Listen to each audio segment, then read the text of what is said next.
Ano? Ayoko na po dito. Please lang po, kahit ano gagawin ko. Ilabas niyo lang po ako dito, please. Para ano? Takasan mo ako at mag-celebrate ka ng birthday mo? Sa tingin mo natutuwa ako sa'yo, ha? Sa pagtataksil mo sa akin?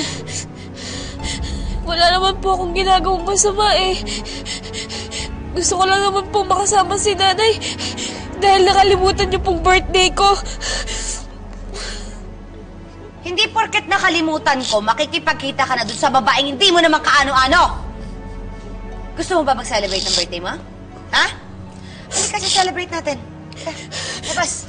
Labas! Dito, dali!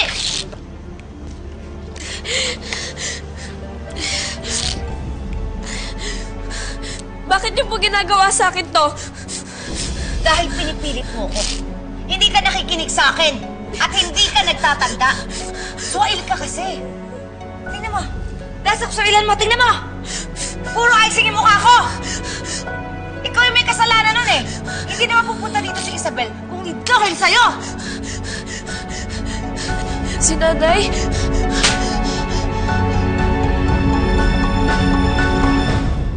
Wag mo siyang tatawaging nanay. Nagkakaintindihan tayo? Ha?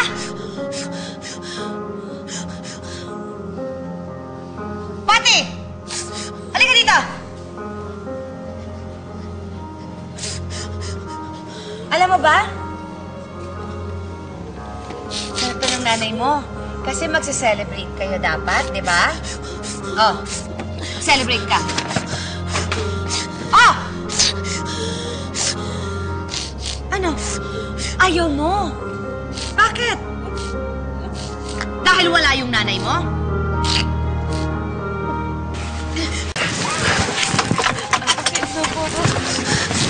Hindi ka aalis kapag hindi ko sinabing tapos na.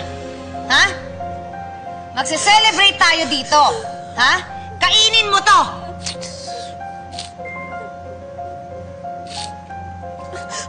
Kainin mo! Palibasa kasi spoiled brat ka eh. Kain. Scarlett, tama na. Ano? Gusto mo? Gusto mo ikaw kumain ito? Ha? Hindi ako. Ikaw. Kapag sinabi kong kain, kain!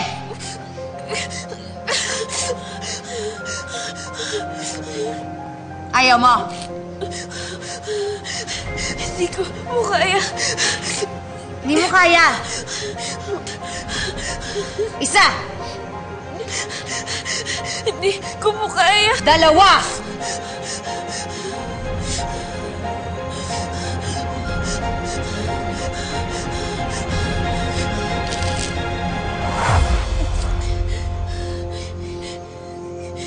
Tatlo. Hindi ko po kaya. Hindi mo na kaya? Hindi ko na rin kaya eh, ha? Kasi winawalang hiya mo ako simula naging okay kayo ni Isabel.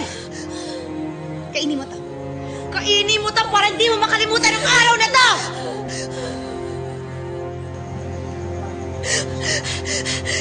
Hindi ko na po kaya yung mga ginagawa niyo sa akin. Kung saktan niyo po ako, bakit hindi niyo po ako anak? Hindi mo naiintindihan kung bakit? Ha? Kasi hindi mo ako nire-respeto! Wala kang kwentang anak! Bastos ka! Dahil lang po gusto ko makasama yung nanay ko.